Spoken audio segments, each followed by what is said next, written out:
बंगाल में रुझानों ने बदली सियासत। टीएमसी 100 प्लस सीटों पर आगे, बीजेपी पीछे छूटी। भवानीपुर में भिड़त, क्या फिर बनेगी ममता बनर्जी की सरकार? जी हां, इस वक्त सबसे ज्यादा चर्चा इस बात की हो रही है क्योंकि बंगाल में इस वक्त जो तस्वीरें निकलकर सामने आ रही हैं उसने पूरे देश की सियासत को हिला कर रख दिया है। क्योंकि शुरुआती रुझानों में ममता बनर्जी की पार्टी यानी कि टीएमसी 100 से ज्यादा सीटों पर बढ़त बनाती हुई साफ तौर पर दिखाई दे रही है और बीजेपी 80 के आसपास सिमटती हुई नजर आ रही है। सवाल सीधा है, क्या बंगाल में फिर ममता का राज तय हो गया है या अभी भी खेल बाकी है? नमस्कार, मैं हूं आपके साथ फराह खान और आप देख रहे हैं पीआरबी। पश्चिम बंगाल में मतगणना शुरू होते ही जो आंकड़े निकलकर सामने आए हैं उसने पूरे राजनीतिक समीकरण को साफ तौर पर बदल कर रख दिया है।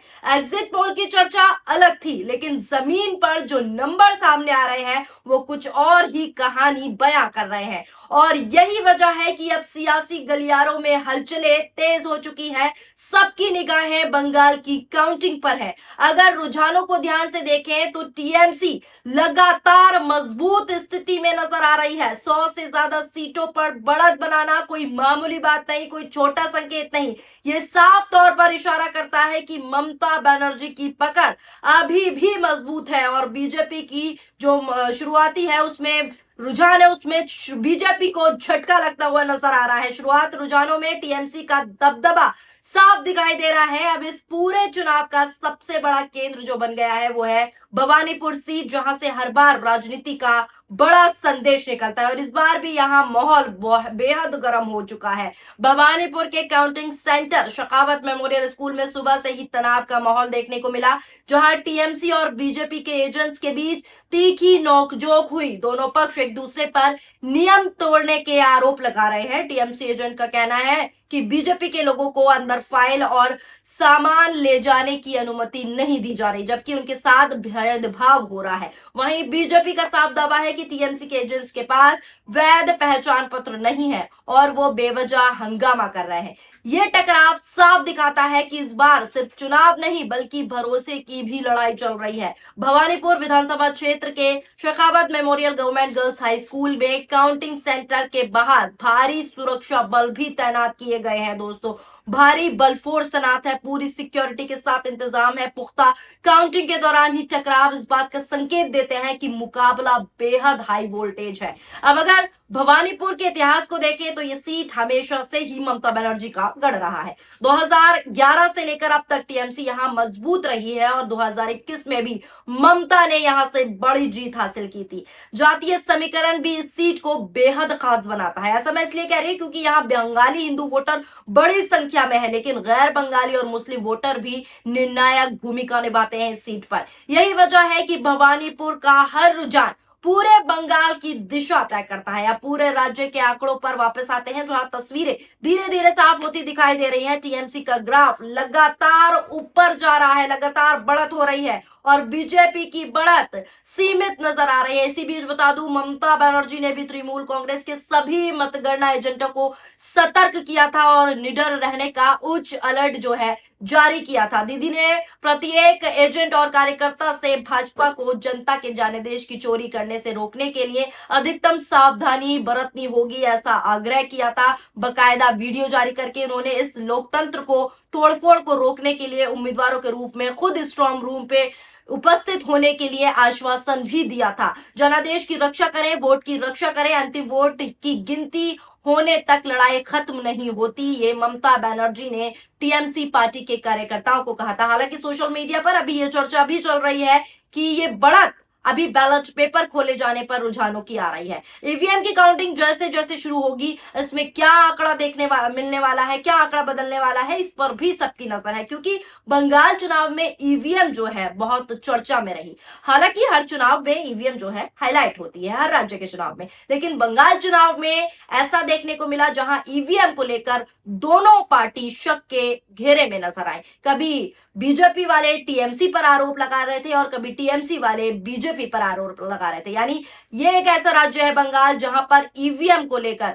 टीएमसी और बीजेपी दोनों आपस में ही एक दूसरे पर आरोप प्रत्यारोप का लगातार दौर जो है जारी रख रही थी। इस बंगाल चुनाव में ईवीएम भी एक अहम मुद्दा बना, वो भी दोनों पार्टियों की तरफ से। जो भारतीय जनता पार्टी वाली दूसरे राज्यों में हमेशा ये कहती हुई नजर आती थी कि विपक्ष ईवीएम पर सवाल उठाता, तो ये कहती थी कि उन्हें हार का डर है इसीलिए सवाल उठा रहा है। लेकिन बंगाल में स्थितियां उल्टी दिखी। बंगाल में भारतीय जनता पार्टी वालों को भी ईवीएम का डर सता रहा था, इसलिए कई सारे वीडियोस भी मैंने आपको लगातार हमारे चैनल के द्वारा दिखाए कि किस तरीके से भारतीय जनता पार्टी वाले ईवीएम को लेकर सवाल उठा रहे हैं। वहीं टीएमसी भी लगातार ईवीएम पर सवाल उठा रही है। फिलहाल जब ईवीएम की काउंटिंग शुरू हो जाएगी तो रुझानों में कितना उलटफेर होगा, जैसे कि अब रुझान चल रहा है टीएमसी को बढ़त मिलती हुई दिखाई दे रही है और बीजेपी सीमित समय के लिए सिमटती हुई दिखाई दे रही है।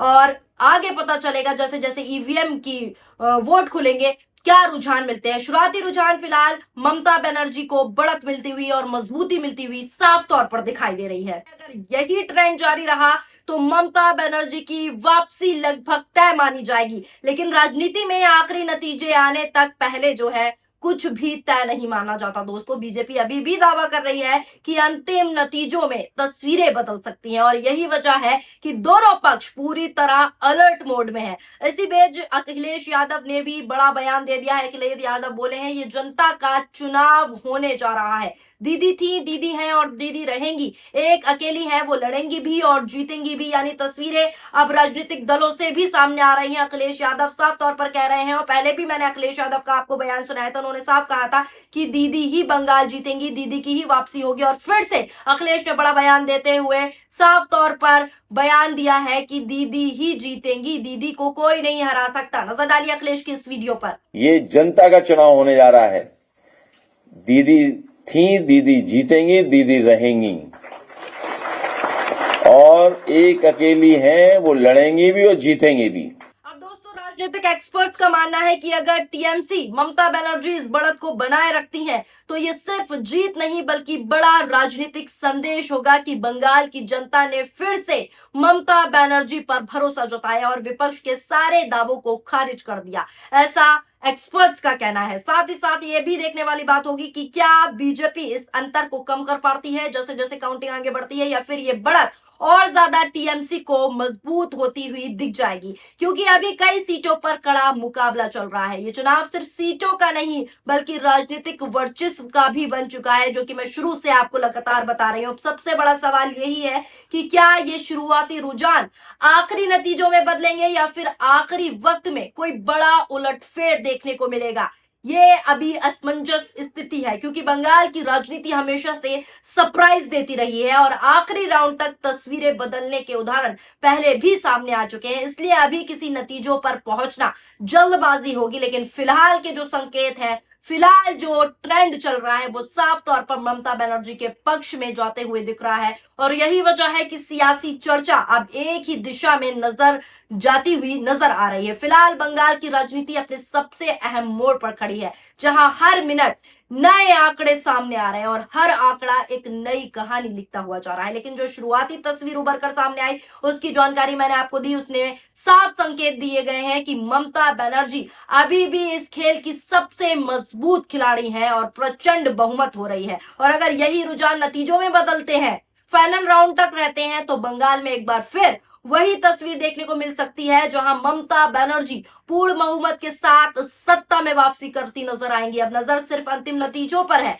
क्योंकि वही तय करेंगे कि ये बढ़त इतिहास बनेगी या फिर आखिरी वक्त में जो है पूरा खेल पलट जाएगा। आखिरी वक्त तक कुछ भी कहना असंभव है, सिर्फ आशंकाएं जता सकते हैं, सिर्फ ट्रेंड बता सकते हैं। फिलहाल शुरुआती रुझानों का जो ट्रेंड चल रहा है उसमें ममता की साफ बढ़त दिखाई दे रही है। फिलहाल दोस्तों आगे जैसे जैसे आंकड़े बढ़ेंगे, जैसे जैसे काउंटिंग होगी, जो जो स्थितियां बनती जाएंगी बंगाल में, मैं आपको हर अपडेट देती रहूंगी। हमारे चैनल को सब्सक्राइब कर लीजिए और आप भी अपनी प्रतिक्रिया जरूर बताइए कि आखिर आपको क्या लगता है कि बंगाल में ममता की वापसी होने वाली है या फिर भारतीय जनता पार्टी अपनी सरकार बनाने वाली है। फिलहाल खबर में इतना ही। शुक्रिया, धन्यवाद।